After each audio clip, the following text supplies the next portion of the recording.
Hello, everybody. Welcome. I'd like to welcome Paul Sundquist. He is going to be presenting what you guys see on the screen now. All right, perfect. Awesome. Thank you, Frankie. I'm Paul Sundquist. I work at VMware. I'm a technical alliance manager, so I work with our largest partners on our technology solutions. A project that I started earlier this year is to deploy VMware Cloud Foundation in my home lab on a single server. So there was a blog post from VMware early in January that I started thinking about this and actually went forward and deployed it all, and I'll provide you an overview of my experience. But first, to get started, people are going to be wondering, well, why would you want to do that? So first, I'm just going to start with my own personal motivation, where this all came from.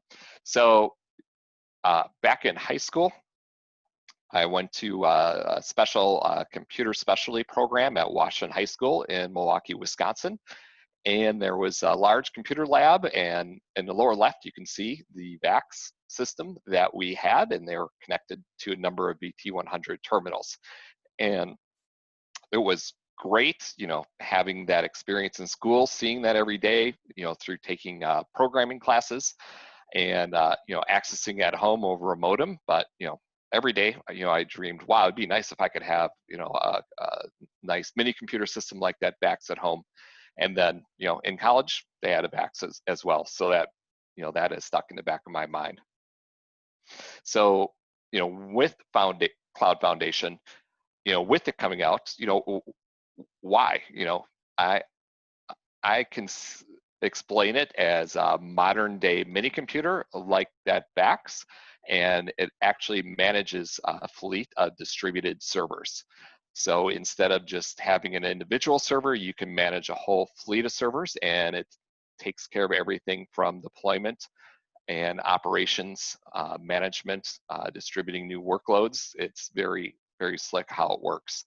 I was very excited about this technology ever since launch. In the upper right-hand side, you can see, coming up the VMworld 2016. That's when this was announced, and I was so excited and could see the potential of this, that I actually bought additional stock in VMware. And that's actually my cleared trade through Robinhood, because I really saw the value of it. And I saw it as a Microsoft Office analogy, not Microsoft Office when it first came out, when it was just a packaging bundle. But as far as the integration that has occurred in Microsoft Office throughout the years, and with Cloud Foundation, there's just very tight integration between our SDDC, software-defined data center platform. Recently, and I think, and I imagine there'll be more talk of this come VMworld 2020 virtually this year, that VMware Cloud Foundation is, we're looking at it as our new vSphere. In the lower right on the slide, you could see that at our recent VMware R&D conference, we call that Radio, there was a whole presentation on VCF becoming the new vSphere. So I really see this as a point of our company making a shift and deploying VCF as the premier offering. And vSphere, alone is not going to be as interesting. Obviously, Tanzu, that's very important. Want to deploy the Kubernetes technologies, vSphere, from vSphere 7 with Kubernetes, that's only available right now through Cloud Foundations. That, there's a way to hack that on a server by itself, but the way we sell and support it at VMware is through Cloud Foundation, and I'll actually show a demo of Tanzu running on it, and you'll have a chance to access a website that's running on the server that's running on Tanzu. And then, finally, why deploy Cloud Foundation? I've seen that there's been a very rapid technology evolution and obsolescence of technology that's been occurring recently in the industry. In the lower left, we recently came out of VMware with VTSP, VMware Technical Sales Professional for Cloud Foundation. It's a great class, but that alone, just did not give me enough experience without deploying it myself. So those are some of the reasons why. And overall, when I went to business school, there's a class at the end called Administrative Policy. And that's a picture of the book cover from that class. And in administrative policy class, they actually bring together all the different disciplines that are learned individually throughout business school and bring it together cohesively. And I see Cloud Foundation is similar to, this administrative policy capstone class. It brings together all of our software, that creates that CDC platform on the right, in addition to Tanzu. And, one of our VMware knowledge base articles, it does say that, nesting technologies, which I'm going to show, bringing Cloud Foundation on a single server, it's definitely a way to learn about our server products, experiment, set up, training, show demos, and test configurations. Definitely not for production support, but it's definitely great for this learning. So first, for folks who are not familiar with Cloud Foundation, the hardware requirements, they're quite large. So on the top, this is the actual requirements that we're publishing at VMware. If you can see, that's quite a lot of hardware, 4 vSAN ready nodes, specified all flash, 256 gigabytes of RAM per server flash disk. That's a lot of equipment. In the lower right, I put together a bill of materials, on the Dell website, just to get an order of magnitude what the cost would be to buy these physical servers. It's almost $168,000, and there was actually some discounting in there as well. So it is quite expensive if you wanted to deploy this, on your own, all this technology. And I also did an estimation of how much energy it would cost in order to run, that many servers, and that's about $3,000 a year. So I don't know about everyone here in the audience, but I can find other things to do with, $168,000 and $3,000 a year.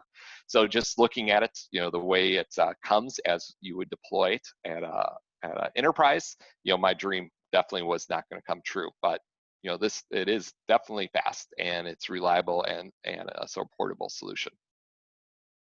So what I did with the home lab, and that's a picture of it on the right, it's that's an actual Supermicro enterprise server mounted on the wall of my garage. I actually had to move it to my garage because it was too loud and hot in my home lab in my office closet. But I have the whole thing running on that one individual server. And on that server, I have virtualized hosts instead of physical hosts. So this example here, I'm showing 10 virtual hosts and 1 virtual appliance running on that server. If you look in the lower right, you can see what I paid for that server that's hanging on the wall of my garage, about $3,000. Since I put together this BOM, I actually doubled my storage capacity. So add another $300 on top of that. So for about $3,300, I'm running Cloud Foundation, which I'll demonstrate. And the energy cost, that's about a tenth at $285 a year. And if you look on the left, those are the actual hardware requirements, and that's for this environment called VLC, which is VMware Cloud Foundation Lab Constructor, which is available from VMware. So I did, show a picture of turtle crossing sign. It isn't super slow, but it's definitely not as fast as having dedicated hardware. So just to give you an idea of the overall how this is working. So on the left, this is all running on the single physical host. So on the left, you can see the CPU capacity, all the RAM and storage. And then on the right, are the virtualized hosts. And if you look at those red dotted lines, you can see that it doesn't add up. And the reason why is because I'm definitely oversubscribing the physical hardware, and those nested vSphere hosts think they have more memory available and more CPU and storage than is actually available. And on the right, this is actually what those VMs look like running on that single host. And a lesson in the lower right, don't be like Icarus and go too close to the sun. I didn't manage how much my oversubscription was during an earlier build of this solution. And then you can see that vCenter was not happy as with the rest of my VMs when it ran out of disk space and everything came crashing down. So, if you do take these risks to oversubscribe, and I definitely encourage you in educational lab environment, just keep your eye on your oversubscription ratios. Otherwise, you're going to be reinstalling. Oh, I'm sorry, I'm just going to back up and, definitely look at the top, VMware. We published a knowledge base, saying that, we don't assure production grade reliability as far as this type of solution, and it's not supported by VMware. Once this is deployed, you really have to take a step back and think about how can I optimize this solution even further. This is a distributed server solution, Cloud Foundation, and we have a lot of technology in place in order to provide reliability and uptime. But deploying this on a single individual host, we can't take advantage of those features. So anyone who's gone through the NSXT training, everyone knows the answer is 3 for number of management nodes. That's repeated over and over again. And that's based on our distributed design, that you should have 3 NSX management nodes on different physical hosts. Well, because I'm not designing this solution for resiliency, but for education, there's no need for 3 management nodes. NSXT works fine with 1, but you do give up the reliability. So the first thing, I did is, remove those additional NSX management nodes. And then on the right, you can see the impact of the consumed memory. So from the peak as it goes down, that's when I removed 4 management nodes. I had 6 management nodes because NSX is deployed twice in this example, 1 for the management domain and 1 for the workload domain. Also, in order to provide additional capacity, jamming everything into 1 host, I removed all the memory reservations, custom shares. I enabled transparent page sharing. When I show the demo, you'll see that the memory is very high utilization on these modern Intel processors and also modern AMD processors. The enhanced or expanded page tables, the EPT technology, that does not kick in until you start running out of a lot of memory. But keep that in mind, TPS is something that you can enable and reuse memory. Also, you have to change DRS and vSphere HA options to make it very conservative, because it doesn't make any sense to have the system balance itself or do vMotions because there's 1 host. There's not 4 hosts or 10 hosts. There's just 1. And plus, good idea to back it up, because you can crash and burn since you'll be oversubscribing your system. So with the VLC software available from VMware, and VLC again is VMware Cloud Foundation. So that's V. VLC is Lab Constructor, which is available from VMware on, we have a specific Slack site that anybody can access. There's 2 different deployment options. The first one I'm going to go through, and the best place to start, is the easy option and the easy button. It's automated. Literally on the left, these are the options you put in, and it's actually the ones that are bolded, not in the light gray. So, first thing I do is put in my JSON file for the VCF configuration, and they do provide a sample JSON file. The Cloud Builder appliance, and that's downloaded from my VMware.com or through the VMUG Advantage program. Here in this example, I actually deployed more than 4 hosts. I did 3 more hosts, and then on the right, I put the single vSphere host where I'm nesting everything, what that host IP address is, log with my login information. And then I went through and I constructed it. Some of the things that Cloud Foundation requires is to make sure the DNS is set up correctly, your NTP is configured, DHCP for NSXT, level 3 routing, and BGP. VLC provides all that pre-configured in an appliance, which makes it very easy to deploy and to get your hands dirty. So in this solution, beyond, you always need to provide a large enterprise physical server. I listed the minimum requirements from the VLC guide. You only need 1 physical network connection with internet. Well, you may not even need internet, but if you want to get the full functionality of VCF, that's recommended. You definitely need the Cloud Foundation software bits and the keys for these software packages, and I'll cover how you can get that through VMUG Advantage. The VLC bits from the VLC Slack support channel. You need to deploy a Windows 10 jump host. You definitely need fast local storage. That is a must, and patience is definitely very helpful. So that's the automated approach. So this is how I first deployed the solution, but after I had it deployed this way, I definitely had additional requirements, and then I decided to go to the manual option. So there's a second option that's manual, which is very similar, except one regard to actually deploying Cloud Foundation up completely on your own from scratch in a real deployment versus on this nested deployment.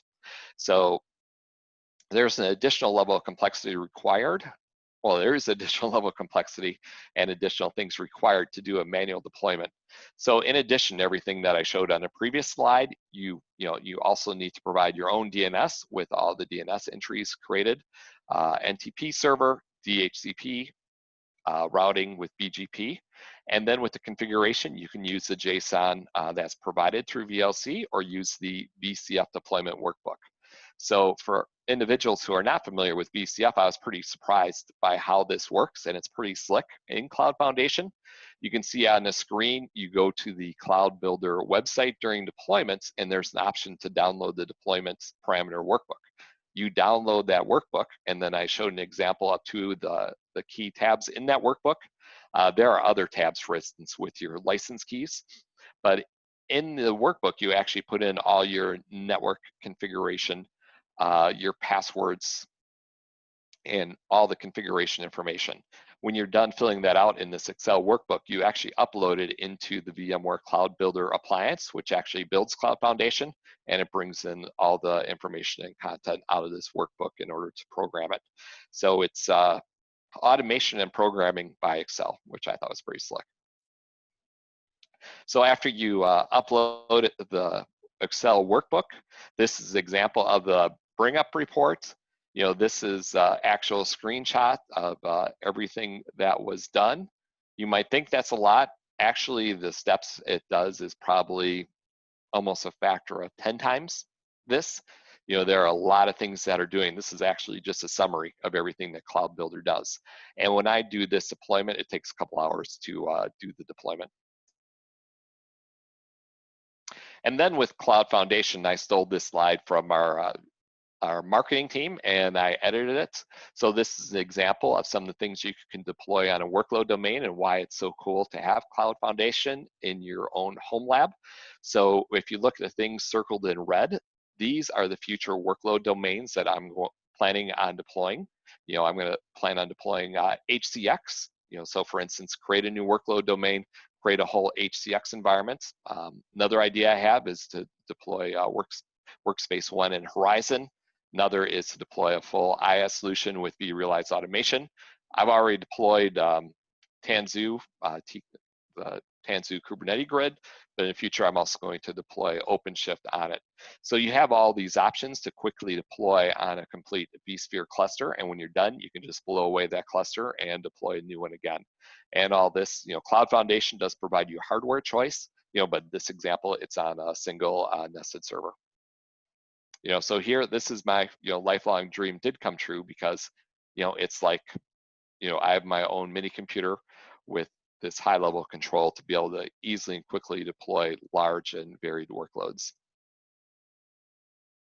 So right now, for those of you watching my presentation, you can actually go to the URL that's listed, Yelp, not Yelp, it's Yelp, YELB.bitasnow.com. And when you access that, you're going to be accessing this Yelp app, which is a great Kubernetes demo app.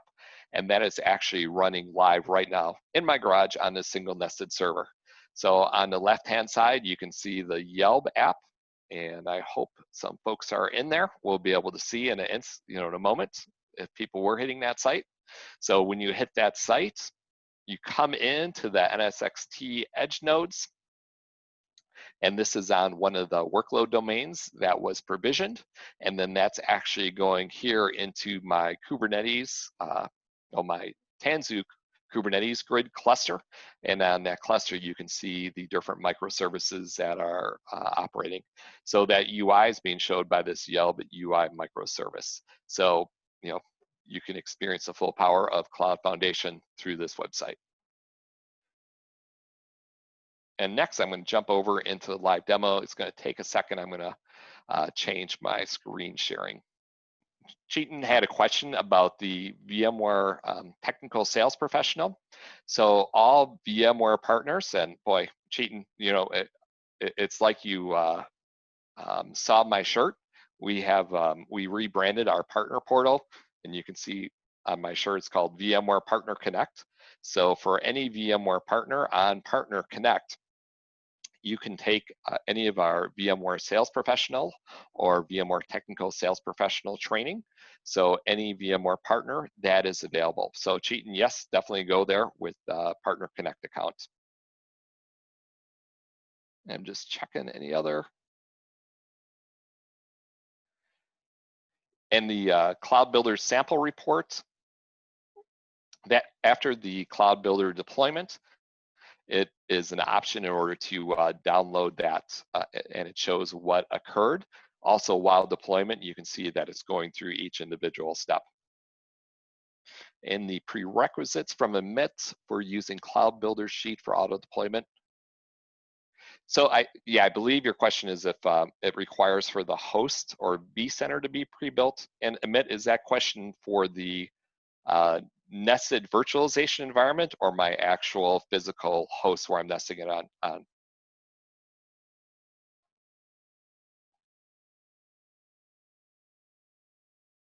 Oh, both, okay. So with the prerequisites for auto deployment, it's there is a PDF document in VLC that describes the prerequisite, and I showed them on my screen. The auto deployment does not use the Excel workbook. It has a JSON file with all the options pre-built. And the automatic deployment, it's actually very simple to deploy, where you do not have to go through and specify all those options. It's a great way to start understanding and get your experience. And then for and that JSON file, it actually determines how the nested environment is created. So I'm going to move on, and I hope a couple people went to the Yelp website, but I'll show you that I can see what was actually happening on that cluster in a second as well. So I'll be able to answer my own question. So right now I'm heading over to my jump host, and is that visible right now? Yes, I can see it. Okay, great, thanks. So first, I'm just going to start with my ESXi that's deployed, and I did not deploy vCenter. I made this as simple as possible, and it was actually a pretty good learning exercise using the individual hosts without vCenter. Since I'm so used to using vCenter, I really understand now all the value and things that it does, because just the regular host client is quite limited, but there's really not a lot that needs to be done with it, because it's just hosting the VMs for the virtual hosts. So right here is that single server. So here's CPU, which is live right now at 62%. Memory, 452 gig is being used. The storage is a little misleading because I have a second spinning disk in to do backups at 7 gig, but I do have NVMe, which is where I have everything stored. So here you can see these are all the virtual machines that are up and running on that host right now. And so, this is the complete virtual environment. I mean, the host environment. And then here, I'm going to switch over. And right here, this is SDDC Manager, which is a primary interface into VMware Cloud Foundation. This is the dashboard. Here it's showing my 2 domains that I have deployed. So 4 hosts for the management domain, 3 hosts for the workload domain. You can see I deployed one solution, which is Tanzu Kubernetes Grid on my workload management domain. You can see the overall statistics, and you can see my recent tasks. You can see yesterday, I configured my backup of the components, and then here you can see over the weekend when I redeployed my entire solution. So here, clicking on solutions, this is where I deployed Kubernetes in the solution. Next is my inventory, and actually here I'm going to start. Here are all the hosts. When you look at these hosts, these are actually my virtual nested hosts because it has no idea about the actual physical hosts because of the nesting. But here are the actual virtual hosts that everything is on top of. And then here are the 2 workload domains. And so for instance, in the workload domain, if I click on one, this is my management domain. And in my management domain, here's the overall summary. Here's easily I can get to my NSXT. I can easily get to the vCenter server for it. Here it's showing that I have update available that I can deploy. And Cloud Foundation, one of the great benefits of it is it does complete lifecycle management.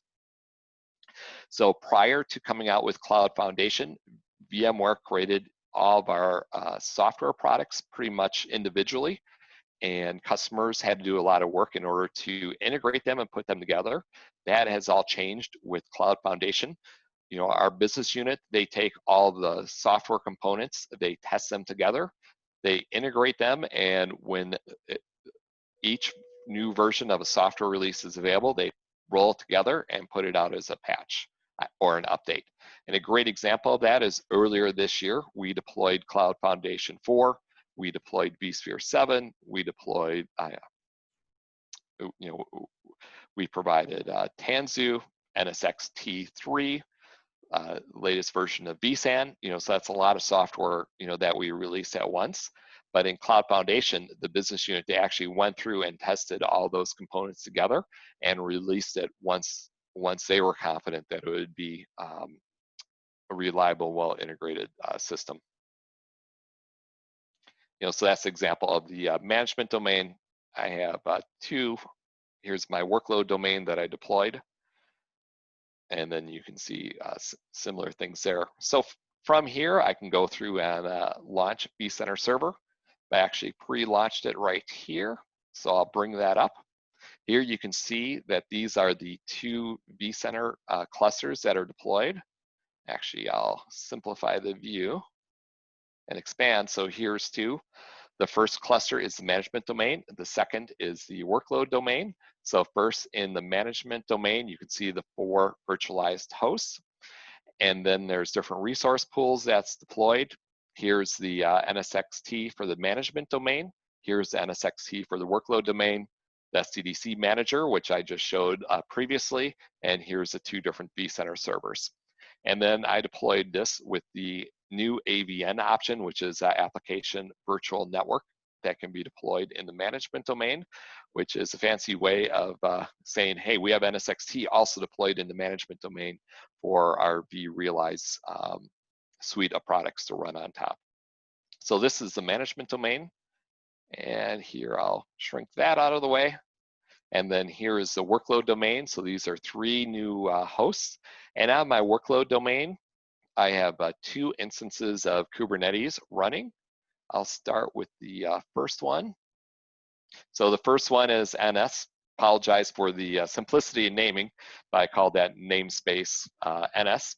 And in here, I have an Nginx web server running, and this is on the native vSphere Kubernetes cluster. So when we talk about Tanzu and Tanzu Kubernetes Grid, it's not running on this. This is actually a native Kubernetes cluster that's running inside of vSphere. Down here in Yelp on cluster 1, for those who went out to the website, this is actually a TKG cluster, Tanzu Kubernetes Grid that's deployed. So it's the second instance of Kubernetes. This is on version 1.18, and you can see the microservices running on top of that. And then here I'll be able to take a look and see if individuals did go in and access the website, because I should start, I got to remember the right place to look.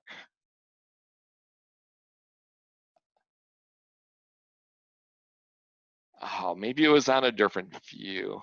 I know on one of the views it actually showed me actual, oh, I'm sorry. I think I have to go into the individual. Yeah, the individual microservices. Here we go. This is it.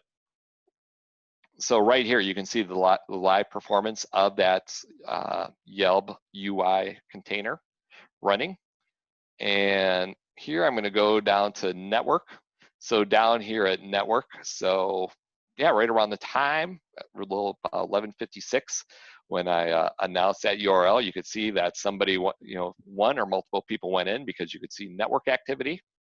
And then here you can see disk access from that microservice.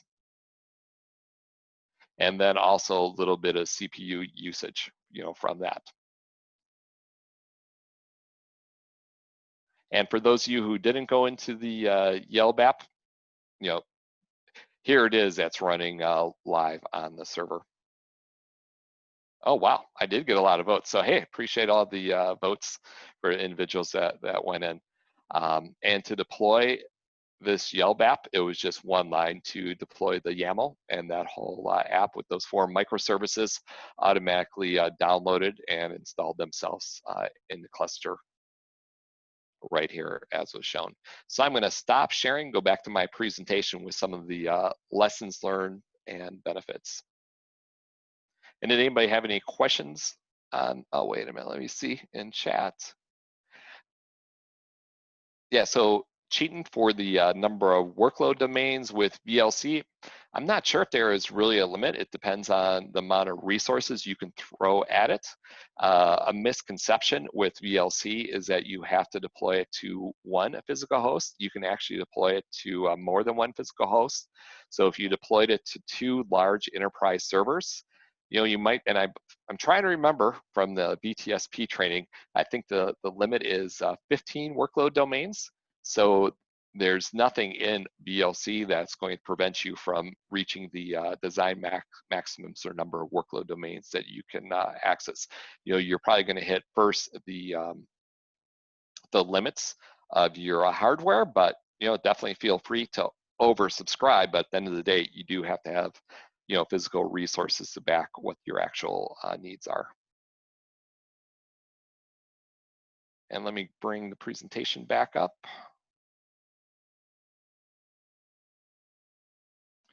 And is the presentation back live in Zoom?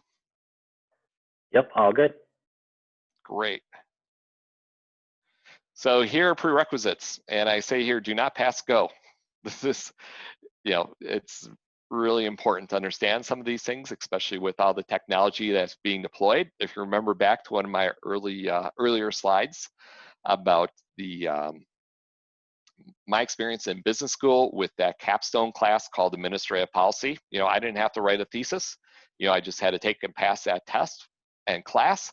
But taking that class, I had to integrate all the different business areas together in order to understand how to do it. Well, Cloud Foundation is very similar to that. So with training, you should definitely have taken VMware Education, vSphere. Well, I listed 7. If you have version 6, that's probably good enough as well. Install, configure, manage, or have equivalent experience. Another that's very important is the NSXT 2.4 or higher training. And on the right, I do show the NSXT install, configure, manage course outline. For Cloud Foundation, you really only have to go through 1 through 5.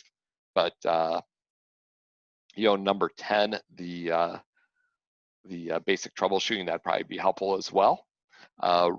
Understanding routing and switching, including the basics of eBGP, if you're going to do a manual deployment like I did, is important. If you're doing it with automated, it's not as important to be that strong in networking. To deploy Tanzu Kubernetes grid, we do have a VMware education class, and I access the courseware for vSphere with Kubernetes deploy and manage. I actually deployed some of the YAML directly out of that class into this. I did show earlier the BTSP for Cloud Foundation. Anyone, this is available to the complete to the public, there is a VMware hands-on lab that came out this year called VMware Cloud Foundation 2146. That is excellent. When I showed SCDC Manager and how to get around on Cloud Foundation, this is where I learned, is in this hands-on lab. So that was the first place.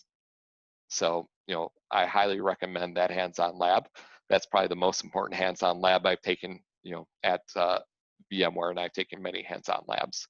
There's also, you definitely should read the VLC, Lab Constructor Install Guide.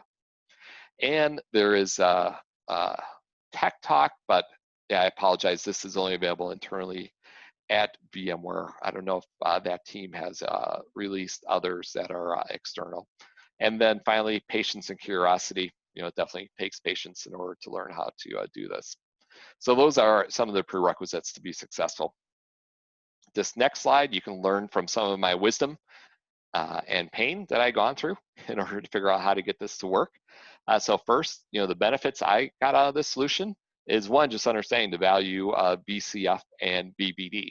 I understood the VMware validated designs, what it was, and the general concept of it, but until I deployed Cloud Foundation, I really didn't have to get my hands deep into the VMware validated design. Well, VCF is all deployed on the VMware validated design, and it really brings it to life. It makes it real and understand, what the value of doing things in a standardized architecture instead of doing things one-off snowflakes. Another benefit was, this is a sandbox and make a lot of mistakes in and easily start over from scratch, either the whole deployment or even just removing a workload domain and redeploying that again. I really like the flexibility with being able to quickly reconfigure and deploy new workload domains and recycle them. You can deploy additional workloads easy, like, my next step is going to be deploying HCX on one of those workload domains. As I said earlier, understanding the standard SCDC architecture, really getting great hands-on experience with multiple cluster instances. I made mistakes in vCenter and NSXT where I was making change to the management domain that actually meant to the workload domain. So I completely screwed up my deployment, but hey, it was great hands-on experience to make sure I knew to look at my URL or my user interface to make sure I'm making changes in the right system. And plus, it's great additional experience for NSXT hands-on experience and troubleshooting in a more complicated environment. So some of the wisdom, first is, I don't know how people can deploy VMware Cloud Foundation without having real experience. There's two ways to do it.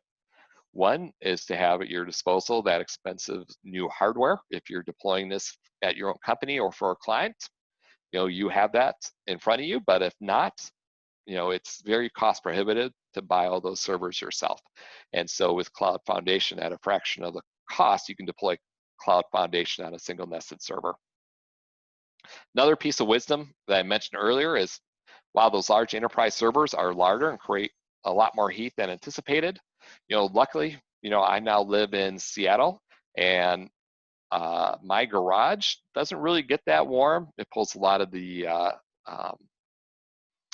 temperature out of the ground, and that server, the exterior temperature has not even broke 80 degrees.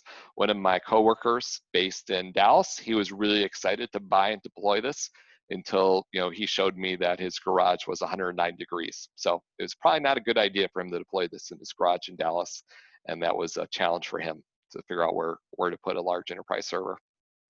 Next wisdom, you can actually save a lot of dollars for hardware through Amazon Warehouse and eBay sellers with free returns. So first with eBay sellers, that's where I sourced all my memory. So you can see I have 512 gigabytes. It's not inexpensive, but I definitely made offers and brought the price down through making offers and being very diligent through used memory, quite a bit. And then also, Amazon Warehouse, I got some deals on the NVMe storage. Through that, from the units that I got through the Amazon Warehouse, I used the Samsung Magician utility and saw that they had very low hours. And plus, if that solid state device is going to fail, it's usually going to be at the beginning or after many years of petabytes of writes to it. So hey, why not save money? Next is spinning disks are really slow for moving huge VMDKs. And as I said on my physical hosts, I did not deploy vCenter. So when you start copying one of those, you have to wait for it to finish. So it takes a long time. Another piece of wisdom is use heat sinks if provided for your NVMe. So on the lower right, this is an ASUS card that I bought where you could put 4 units on. One day my whole storage, completely disappeared off of my server, and I suspect it was heat because I didn't put the heat sink on. So I put the heat sink back on, and everything's been running fine ever since. And then finally, I learned something new about the latest generations of PCIe version 3 and 4. Version 3 is actually very fast. When you look at this generation of NVMe drives,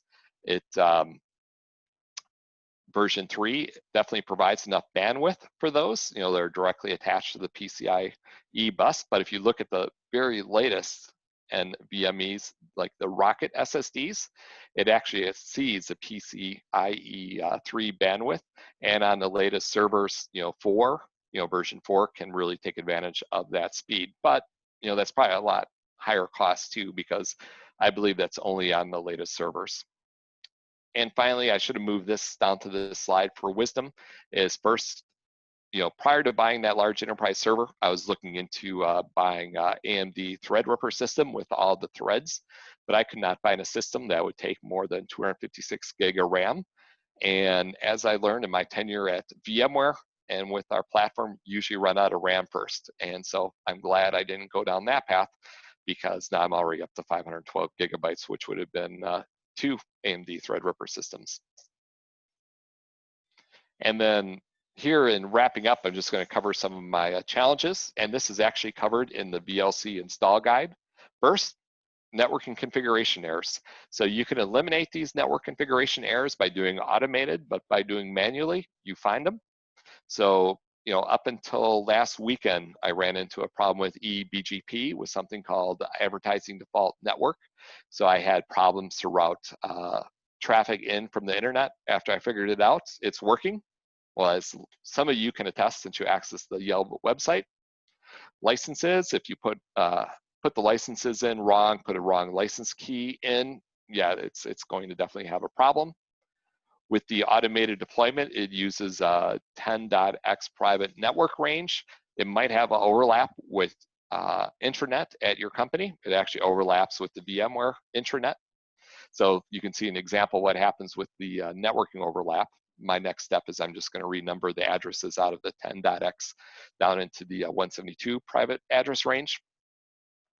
Really interesting learning was VCF actually uses DHCP instead of the IP address pool in NSXT for something called our TEPS in NSXT. And that's a unique learning because NSXT training, they only cover IP address pools, not how DHCP works as well. Next with NTP, I never knew NTP is so complicated.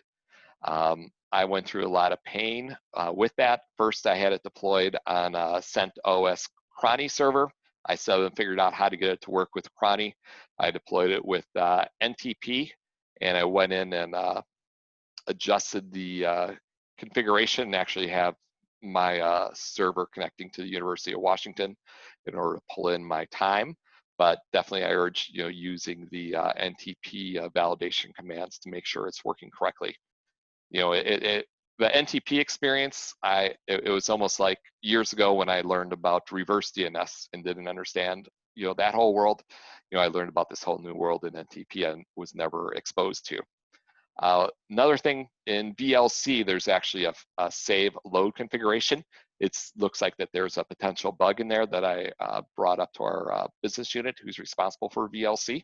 So I just do not use the load and save configuration. It saves like 30 seconds of time, but it looks like it creates a bug. And then finally, with the workload domains, when you remove a workload domain under NSXT, you actually have to do a manual step. And that manual step is, there's a VMware knowledge base article, 78635, and there's actually a Python shell script you have to download from this knowledge base article that you run in order to actually remove those NSXT edges. You cannot remove a workload domain without it. And then finally, to get all the software bits and licensing, through VMUG, there's a great benefit called VMUG Advantage. And I believe it's $200 annually, but with that, there's 365-day evaluation licenses for all the software needed for VLC and Cloud Foundation to deploy it. So if you're not familiar with VMUG Advantage, definitely look into that. And then finally, and if someone's really interested, I'll go into detail of this, but this just shows the roadblock I ran into with NSXT. First, when I didn't have DHCP configured, you can see the errors that assign these private addresses, and it was just broken, didn't work. And then when I used DHCP to assign the TEP addresses, and you can see the connection and the configuration, everything was happy. So here's a final slide on resources. So first thing I would start, and you can hit this, do a Google search or Bing search for deep dive into VMware Cloud Foundation. Building, Deploying Nested Lab. This was published back in January, and this explains VLC and the VLC Slack channel for VMware. This is where I originally found out about it. And through that blog, there's a Slack channel, and that's open to partners as well, or I think anybody can access it. There's a link in the blog above. The BTSP I talked about earlier, the VMware documentation, and the VVD documentation, and the preparation workbooks. And there's different guides that we publish, and I've read through all of these in order to learn how to do it manually. So that's everything I wanted to cover. I'm going to check and see if there's any other questions in chat, and if anyone has any questions live, I'm glad to take those as well. And Denny, does VMware Advantage give you enough licensing?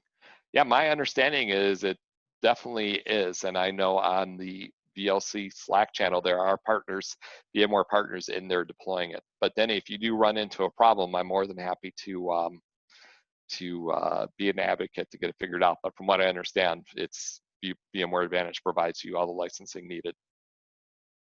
And if not, come to me. I'll make sure we get that figured out. Any questions for people who like talking instead of typing? It's awesome. I love when people actually ask questions. I've been part of presentations where everybody's like completely silent.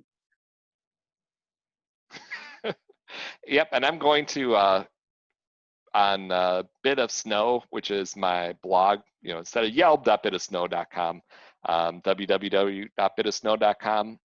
Next month, I plan, well, maybe later this month, but at least next month, I'm going to start translating all those slides into my blog in order to write it out for everyone. And then plus I have another blog that I want to write because, I didn't start with a home lab with this complicated cloud foundation. There's a lot involved. So, I actually did a traditional home lab first with actually 3 low power Supermicro hosts. So, this definitely philosophical debate. If you don't have a home lab, where do you start? Do you start with individual real hosts, or do you start and just jump right in and start virtualizing hosts? It depends how well you are at thinking in 4 dimensions. Because if I learned in my experience at VMware, you have to understand the physical technology well first before you start virtualizing. Otherwise, you're completely lost, or at least I am. So the way I was planning on using this was at work. We have some old hosts, some old servers in, and I got permission to install ESXi on them, and they have a good amount of local storage installed. So I was so excited, and that's what I've been using. I have like 2 or 3 VMs, large VMs, that I run in embedded labs. Because when I started blogging, the hardest part is not the actual blogs themselves. It's erasing and making sure that there's no data in there that points back to the company. It's so annoying. Yeah. So yeah, that's what I use this for. And I believe with this, yeah, my goal is to install it on there as well. And Yep. yeah, maybe I may need to borrow another host, but yeah, that's the ultimate goal. I'm Do you super have excited. flash storage, Frankie? On those discs, local there. Oh well, we do have pure storage, so I may have to have to Okay. borrow that. Yeah. Yeah, well, yeah, you don't need a lot. If you see in my home lab, I started with 1 terabyte and it went up to 2 terabytes so far. And when I had 2 workload domains, and actually I saw it to start swapping, and it was using transparent page, transparent page sharing, then my swap went up. And when I only had 2 terabytes of storage, everything crashed and burned because I oversubscribed it. But yeah, from the, Ben Sire, who is the guy at VMware who actually developed this initially, if you read his documentation, and when you see him on the Slack channel, he says SSD or flash storage because it's moving a lot of data. Awesome. All right. So Denny has a question, I believe.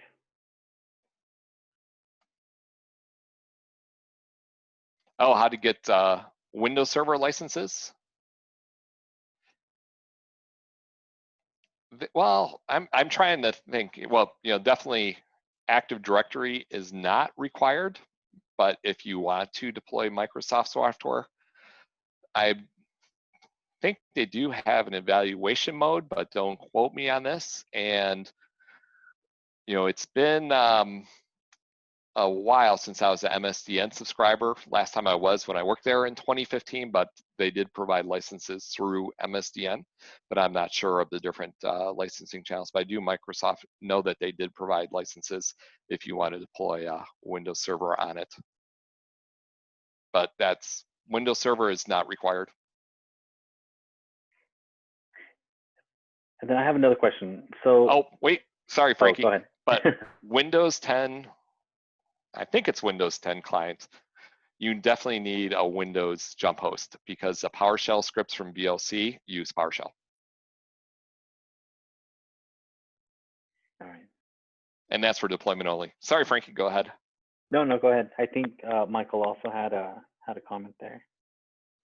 Oh, evaluation mode. Yeah, and MSDN.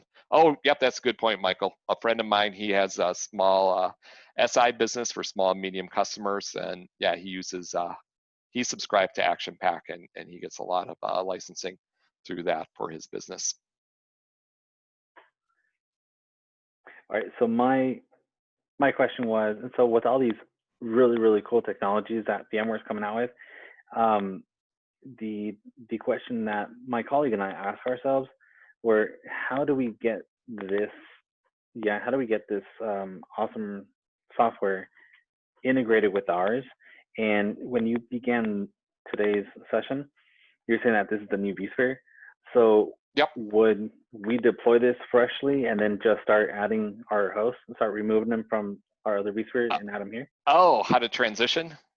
Yeah. You're talking about the greenfield versus brownfield?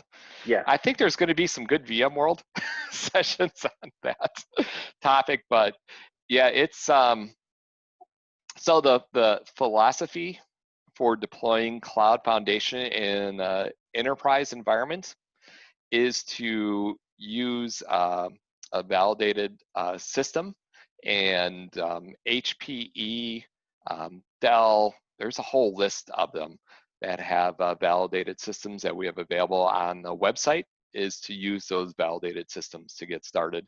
And also with the vSAN requirements, so the vSAN ready nodes is definitely a place I'd get started. And you can say, well, wait a minute, you put all this together on this obsolete super micro enterprise server. The stuff is on the HCL. Yeah, it does work, but when it comes to enterprise, our goal is to make sure this stuff is rock solid, stable. It doesn't crash. I showed an example where I flew too close to the sun and everything crashed and burned. And that's because I knew what I was doing, and we don't provide support. So that's the recommended approach, Frankie. But I'm sure there's others that are more qualified to speak about brownfield approaches. But there's a lot of factors to take into consideration. But HCL would be, our hardware compatibility list would be the first place to start. Awesome. Okay. Nice. All right. Does anybody else have any more questions? Yeah, I got 2 queries. Sorry for running late. Yeah. So on this, on the I got time to go Kubernetes late. part, Go ahead. yes, yeah. So on the Kubernetes part, right? So is this also automated as part of the VLC tool, or has to be deployed separately? Oh, it has nothing to do with VLC, the Kubernetes. That's just part of Cloud Foundation. So the Cloud Foundation automation, there is actually a button you hit in Cloud Foundation to deploy a solution, and it will start the deployment of the first thing it does is it deploys what we call vSphere for Kubernetes. If you knew our code name earlier, it was called Project Pacific. But the Right. first step is to deploy vSphere for Kubernetes, and Cloud Foundation does that, and it will automatically deploy it. And so that's just part of Cloud Foundation. And so that's not part of VLC, but it works because it's all in a nested environment. And then to deploy like TKG for Tanzu Kubernetes Grid, there's after vSphere for Kubernetes is deployed, you actually use that instance of Kubernetes to deploy Tanzu Kubernetes Grid, which is the compliant upstream version of Kubernetes that comes down and gets installed. Okay, thank you. The Does that query make is, sense? yeah, it makes sense. Understood. And the second query is on the workload domain deployment. So when we deploy workload domain, so the NSXT managers and the vCenters gets deployed on the VCF management cluster, right? So is it recommended to migrate NSXT managers only to the workload domain cluster, or has to be kept in the management cluster? Oh, yeah, there's so with Cloud Foundation, there's 2 types of deployments you can do.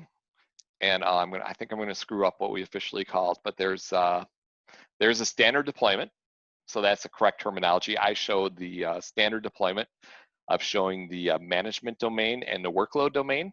And in the VMware validated design and as part of a standard architecture, as you saw vCenters, both vCenters and both NSX managers, those go into management domain. Those are not deployed in the workload domain. So that's in our VMware validated design and in the standard reference architecture. But you do not have to deploy a workload domain. You can actually do a consolidated or collapse. I'm sorry, I don't remember our official term, but you could actually deploy everything on one management domain without any workload domains.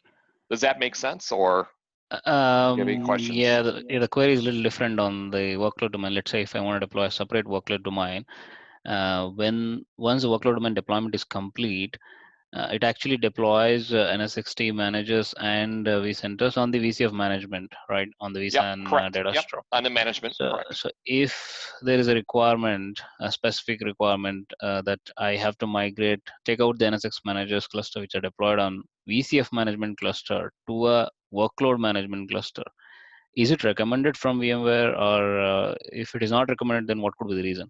Just wanted to understand. Wow, yeah, that gets really deep into the VMware validated design. And I do not know off the top of my head, but I would start in the VVD documentation. And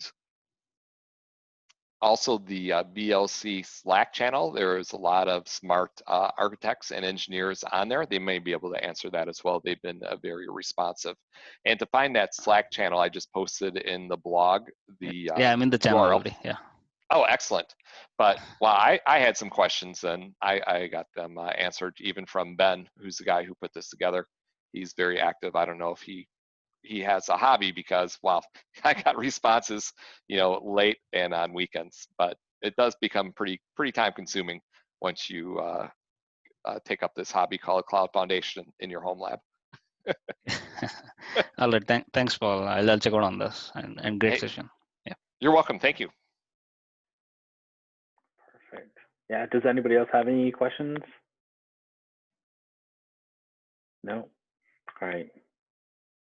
Perfect. All right. So for everybody in attendance, make sure you guys registered on the VMUG site. That way I have your email address and I'll reach out to the winner. And yeah, to the winner of the VMUG Advantage membership. And if you're the winner, then you can deploy this as long as you have the hardware because you have all the license keys. Perfect. All right. Awesome. Well, thank you very much, Paul. This was really, really cool. Yeah, it's just. Hey, you're welcome, Frankie. Yeah. Yeah, as you can tell, I was really excited about it, and it goes back a long ways, all the way back to high school. And now we can actually do it. Oh man, yeah. No, I had written, and then I deleted my comment about the dream come true. Yeah, but no, it's really cool. All right, so yeah, so yeah, so it's being recorded, and I'll go ahead and put it up on our YouTube page. Is that okay with you? Oh, definitely. Yep, definitely go ahead. More than happy. Okay. Awesome. All right. Well, thank you very much. All right. All right. Thanks, everyone. Yeah. Take care, everyone. Thank you. Thank you. You're welcome. Thanks. All right. Bye. Bye.